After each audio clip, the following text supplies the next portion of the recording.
이거는 아마 국내 코인 유튜브 방송에서는 나온 적이 없을 겁니다. 알 수도 없을 뿐더러.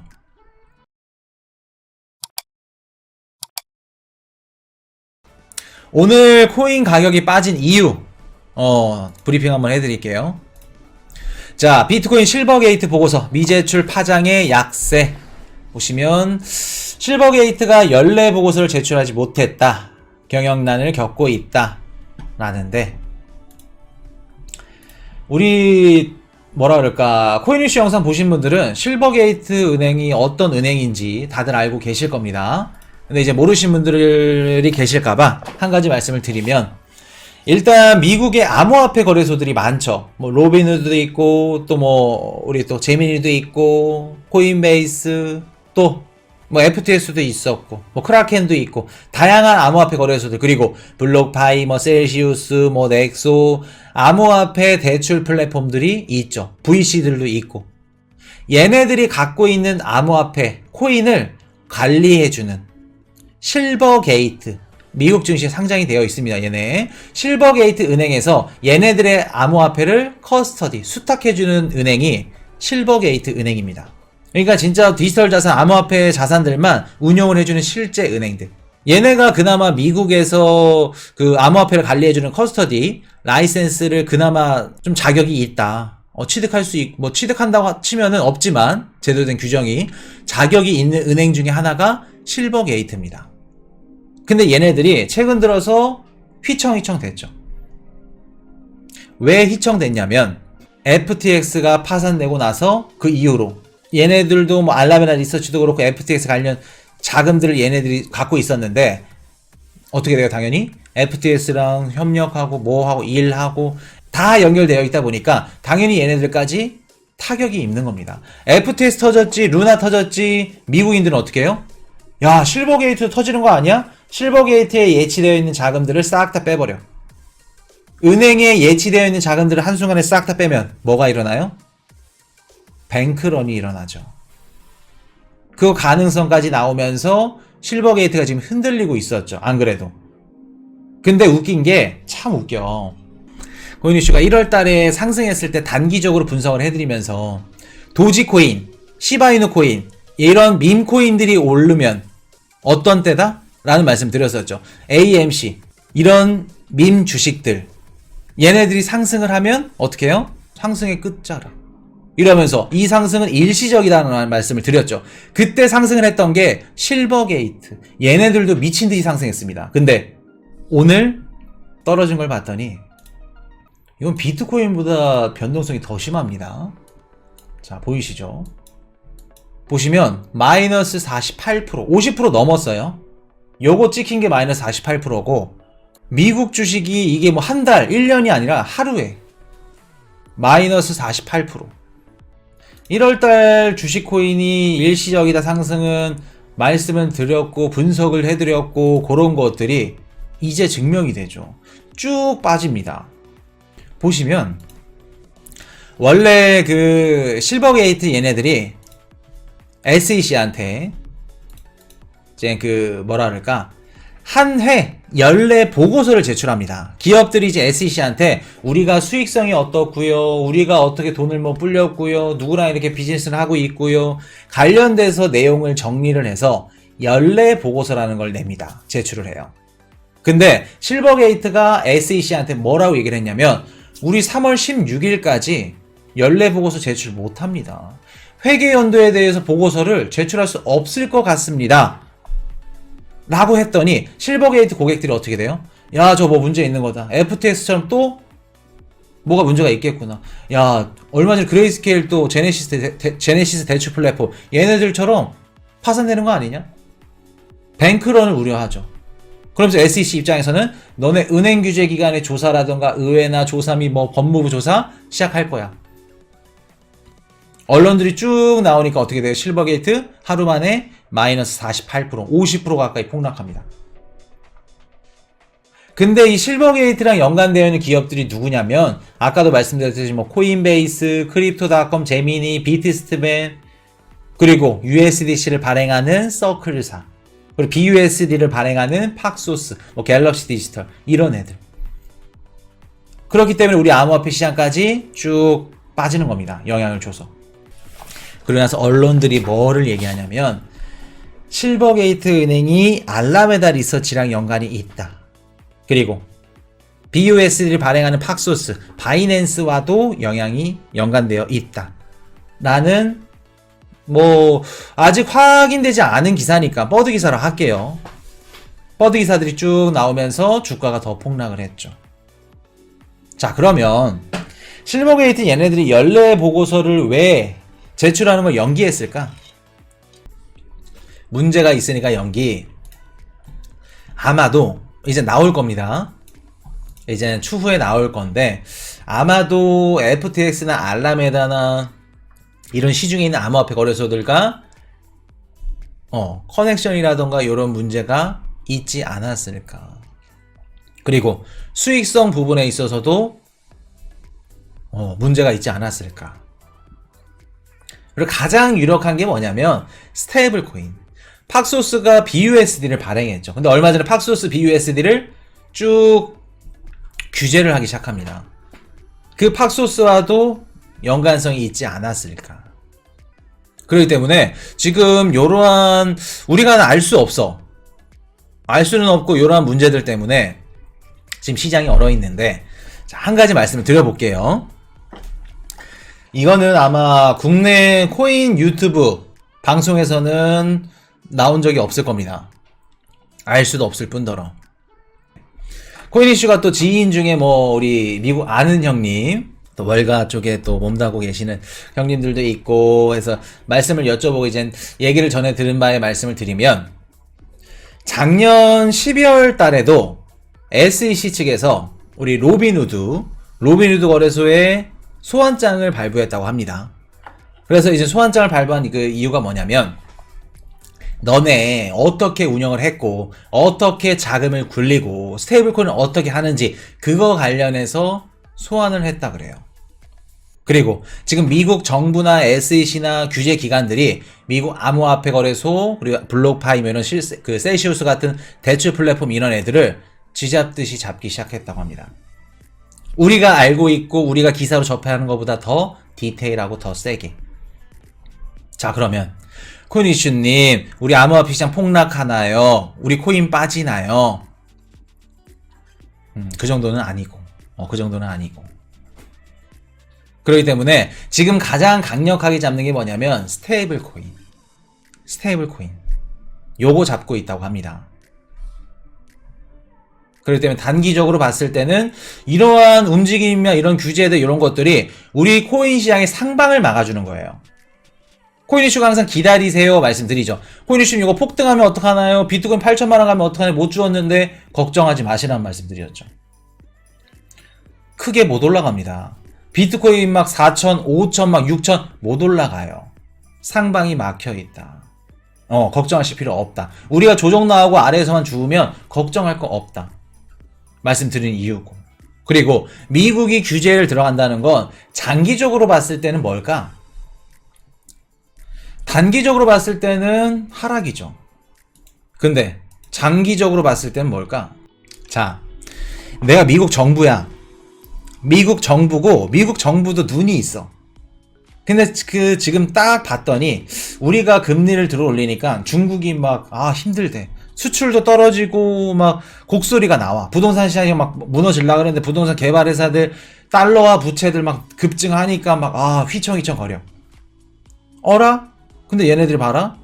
홍콩에서 비트코인 선물, 이더리움 선물 상품을 승인시켰네. 너네 이렇게 힘든데 비트코인 암호화폐 시장을 홍콩이 뭐예요? 아시아의 블록체인 허브로 발돋움하겠대. 너네 이렇게 힘든데 비트코인 시장을 개방했어? 미국인들이 어떻게 생각할까? 미국인들이 모를까? 홍콩이 비트코인 시장을 개방하는 이유를? 너무나도 잘 알죠. 홍콩이 뭐를 하고 싶어서 비트코인 시장을 개방했다는 거예요? 야, 쟤네 돈 급하구나. 달러든 뭐든 외화벌이 하고 싶구나.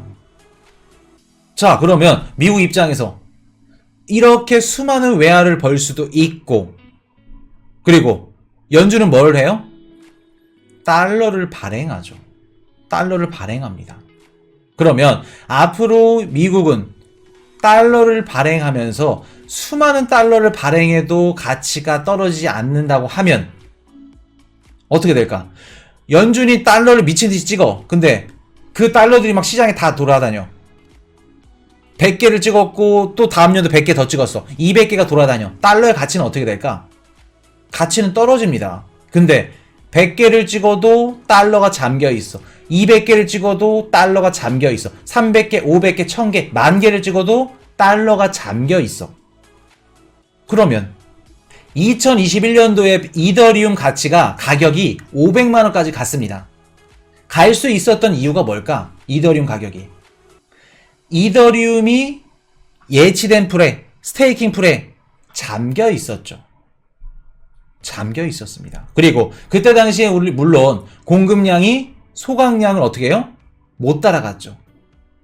그 뜻은 뭐예요? 공급하는 양이 소각량을 못 따라갔대. 그게 무슨 뜻일까?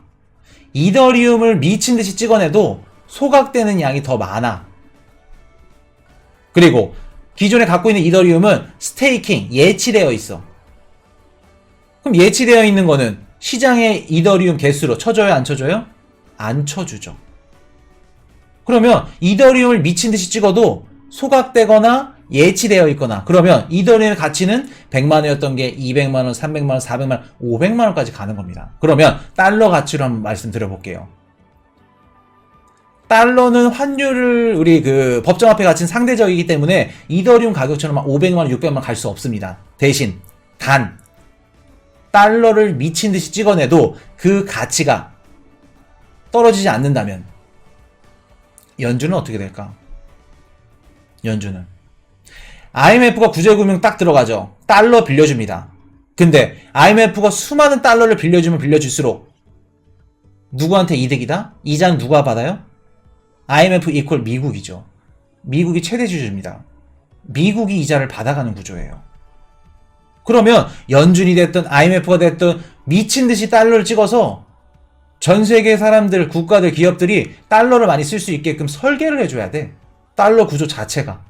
중앙은행이 달러를 찍어내면 찍어낼수록 이자가 늘어납니다. 받는 이자가.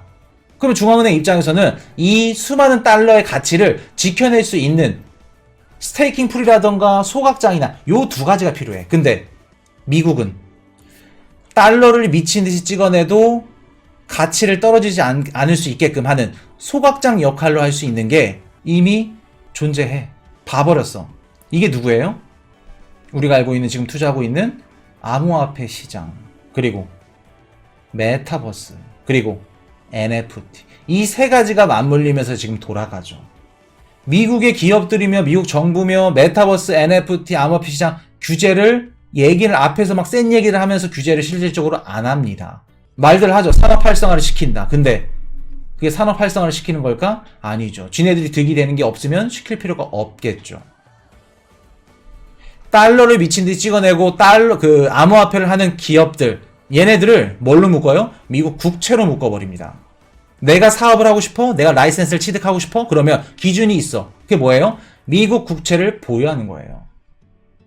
그러면 재무부는 앞으로 향후 40년, 50년, 100년까지도 암호화폐 시장이 성장하면 성장할수록 미국 국채를 더 찍어낼 수 있어. 그러면 비트코인 시장을 죽여야 될까?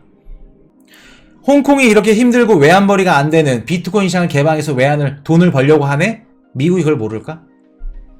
미국도 알고 있다는 겁니다. 이렇기 때문에 우리가 비트코인 투자를 하시는 거예요.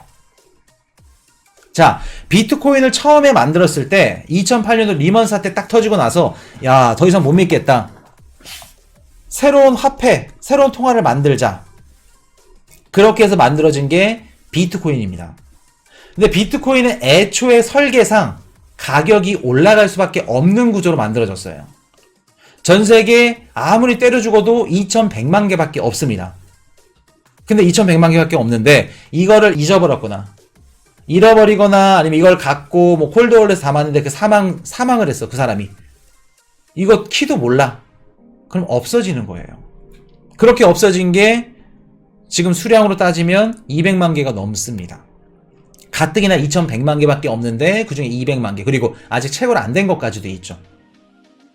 그리고 4년마다 채굴을 해서 캐는데 채굴할 수 있는 난이도가 높아지면서 어떻게 돼요? 채굴할 수 있는 그 개수가 4년마다 줄어듭니다.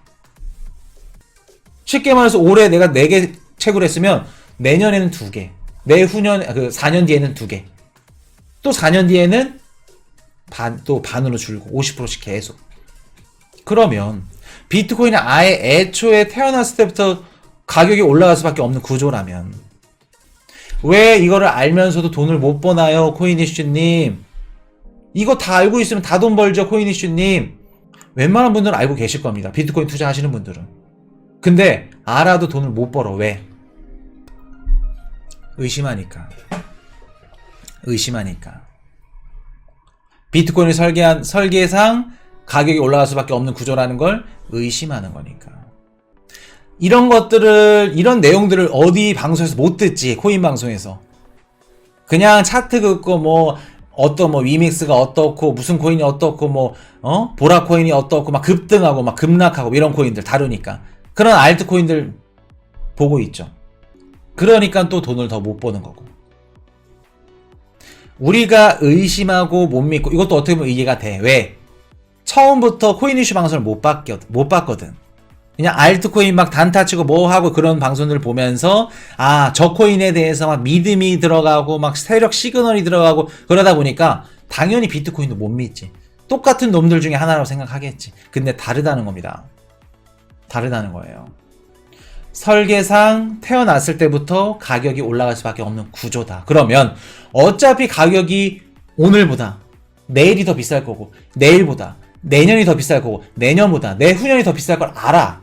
설계상 가격이 올라갈 수밖에 없는 걸 알아. 근데 마이너스 70%, 80% 얼마가 손해받고 막 평균가가 어떻고 왜 끙끙대냐는 겁니다. 의미가 없다는 거예요. 어차피 갖고만 있으면 올라가요. 지금 가격이 바닥입니까? 최저점입니까? 의미 없어. 어차피 내년 되고 내후년 되면 지금 주우신 분들 부러워할 겁니다. 한 가지 말씀 들어볼까요? 2024년도 3월달 되면 코인 이슈 방송을 지금 보고 매수를 했거나 비트코인을 꾸준히 가져왔거나 하시는 분들을 진짜 부러워하실 거예요. 너 어떻게 그렇게 했어? 물어보실 겁니다. 자, 그럼 장담 드릴게요. 작년이 부럽고, 올해는 작년이 부럽고, 내년에는 올해가 부러울 겁니다. 요 얘기를 똑같이 토시 하나 안 틀리고 2년 전부터 했어. 근데 결과대로 항상 부러웠죠. 항상 부러웠습니다. 이해되셨나요? 기회는 준비된 자만이 가져갈 수 있다는 거 말씀을 드릴게요. 그거만이 잡는 겁니다. 자, 오늘 정리하겠습니다.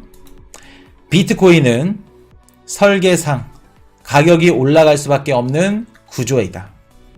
그 설계를 의심하고 못 믿는 자들이 있기 때문에 우리는 돈을 벌 수 있을 것. 코인 이슈 딱 끝. 오늘 여기까지 하겠습니다. Hey, I got a confession. Been losing all momentum. Just because it's easy, well, that don't make it better.